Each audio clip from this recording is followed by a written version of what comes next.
Hello everyone, welcome to Pitambara Educators. In this video, we are going to discuss session 2 Barriers to Entrepreneurship for the unit Entrepreneurship Skills for class 12th IT students. In previous video, we have discussed session 1 for this unit. So I hope कि आप लोगों ने वो video देखी होगी and you must have understood what is entrepreneurship and what is an entrepreneur. In this video we are going to discuss barriers of entrepreneurs, and the third session also we will discuss in the same video, क्योंकि ये जो session 2 and 3 हैं ये बहुत छोटे sessions हैं. Entrepreneurial attitude. सो barriers भी already know कि बैरियर्स क्या होते हैं, जो चीज़ें हमें रोकती हैं कुछ काम करने के लिए. सो फर्स्ट पैराग्राफ में बस आपको एग्जांपल दिया है, लाइक हर्डल रेस होती है तो उसमें कुछ ऑब्स्टिकल्स होते हैं जो चीज़ हमें रन करने से रोकती है. हमारे रास्ते में कुछ ऑब्स्टिकल्स रखे जाते हैं जिसमें हमें उनको जंप करके फास्ट रन करके क्या करते हैं, हम विन करते हैं रेस. सो ये एक एग्जांपल है. यहाँ पे कुछ भी इन पैराग्राफ्स में बहुत इंपॉर्टेंट नहीं दिया है. बैरियर आपको पता होना चाहिए कि barrier are something which stops us from doing or from achieving success. So the things that can stop the person from achieving success is called barrier. इसके बाद यहाँ से इम्पॉर्टेंट जो क्वेश्चन बन सकता है that will be what are the types of barriers in entrepreneurship, या फिर what are some common barriers in entrepreneurship. So first one is environmental barrier. One of the biggest barrier that entrepreneurs face is environmental factor. Environmental factor can be many, but most common includes the following. तो environmental barriers में, environmental factors में क्या चीज़ें आती हैं? Lack of adequate resources और raw material.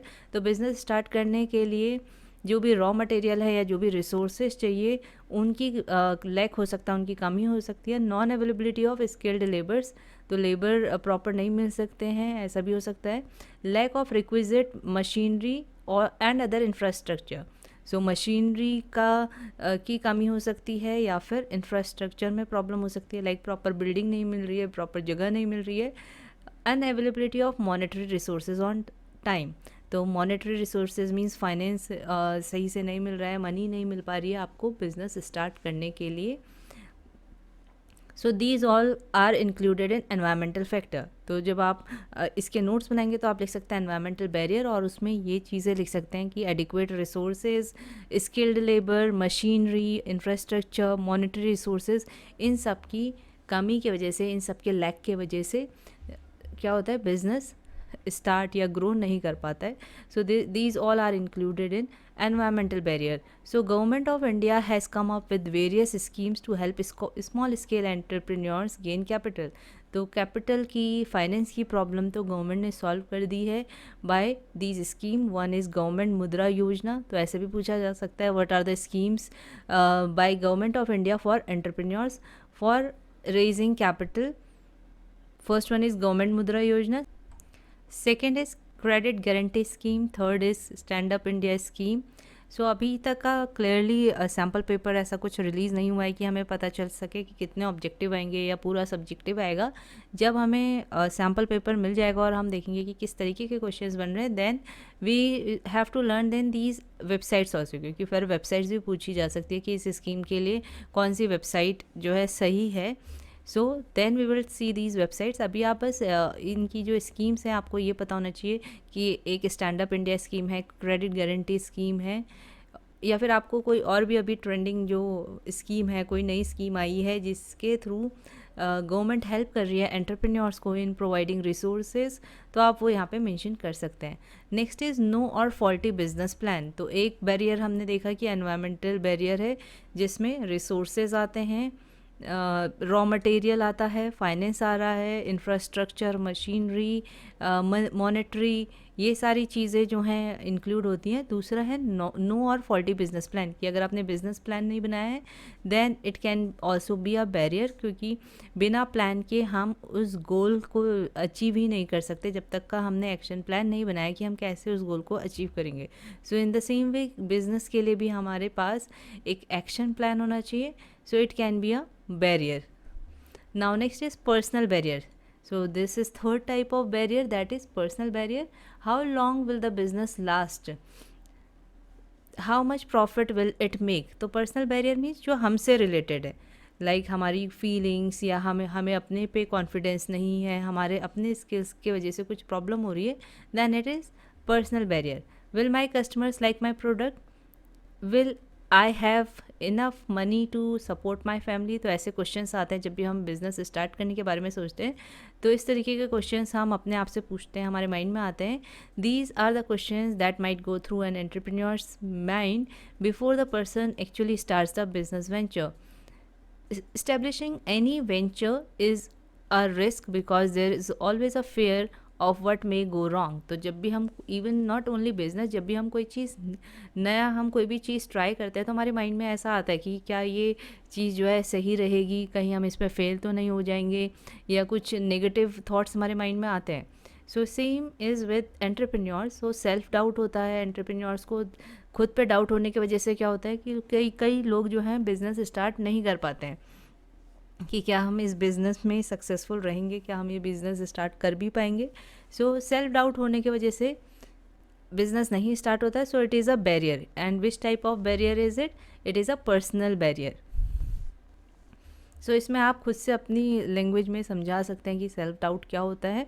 Next is forming a team and team work, finding suitable people and training them to put their best for the business is a tedious and difficult exercise. So team form करना और team work, सबको आपस में मिलजुल के काम करना, ये भी एक बैरियर है, क्योंकि ये टीम बनाना, एक प्रॉपर टीम बनाना और टीम वर्क साथ में मिलके कोई गोल को अचीव करना इज़ वेरी डिफ़िकल्ट। तो ये भी एक बैरियर है इन entrepreneurs. As an entrepreneur, one must find people who think and feel like the rest of the team. When new people fit into the culture of team, work can happen better and faster. So this session 2 is over. Now session 3, entrepreneurial attitude। तो यहाँ पे सबसे पहले तो एक यहाँ पे example दिया है कि एक गर्ल है जो कि उत्तर प्रदेश में बरेली में अपने कज़न की वेडिंग अटेंड करने गई, और उसके बाद उसने वहाँ पे देखा कि कोई भी वेडिंग को एंजॉय नहीं कर रहा था।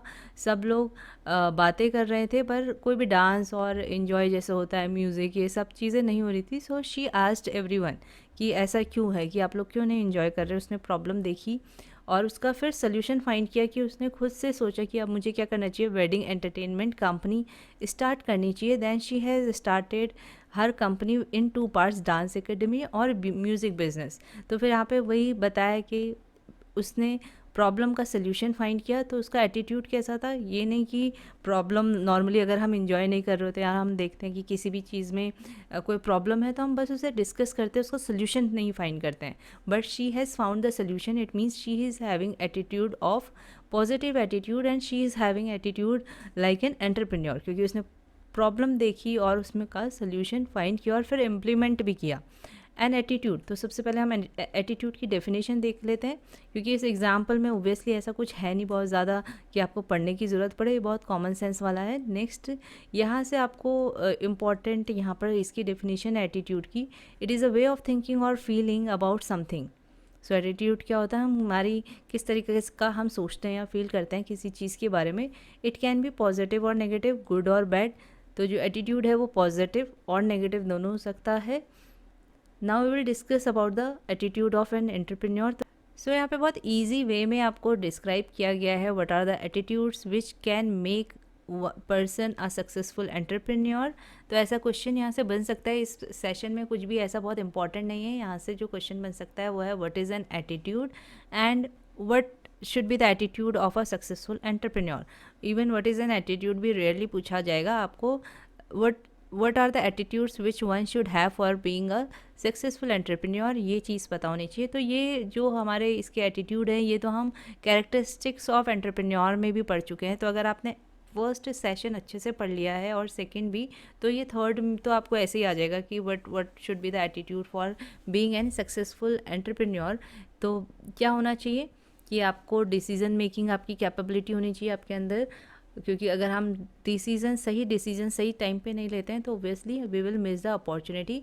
Next is taking initiative, interpersonal skills, it means ability to work with others, team spirit, अच्छे communication skills that will come in interpersonal skills. Next is organisational skill, ability to make the optimum use of time, energy and resources to achieve the desired goal, यानी कि हम हर चीज़ को अच्छे से organise रखें, चाहे वो टाइम हो, एनर्जी हो या रिसोर्सेज हो, फॉर अचीविंग आर गोल।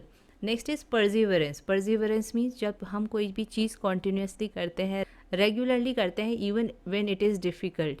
सो कोई भी चीज़ कॉन्टीन्यूसली करना विथ कंटिन्यूटी, यानी कि अगर हम पढ़ाई भी कर रहे हैं तो हम डेली करें, दैट इज़ परजीवरेंस। और यहीं पे ये सेशन कंप्लीट हो गया है। Now in next video we will discuss the session 4 that is entrepreneurial competencies. I hope आपको सेशन 2 और सेशन 3 अच्छे से समझ में आ गया होगा। सेशन 2 में बैरियर्स टू एंटरप्रेन्योरशिप थे और सेशन 3 में आपका एटीट्यूड्स ऑफ एंटरप्रेन्योर था। अगर आप इतना सा ही पढ़ लेंगे तो ही सेशन 3 के लिए इनफ है। ऐसी बैरियर्स में टाइप्स ऑफ बैरियर्स पढ़ लेंगे। सो आई होप आपको अच्छे से समझ में आया होगा, और अच्छे से समझ में आया है तो प्लीज़ लाइक और कमेंट करके बताइएगा। And thank you for watching this video.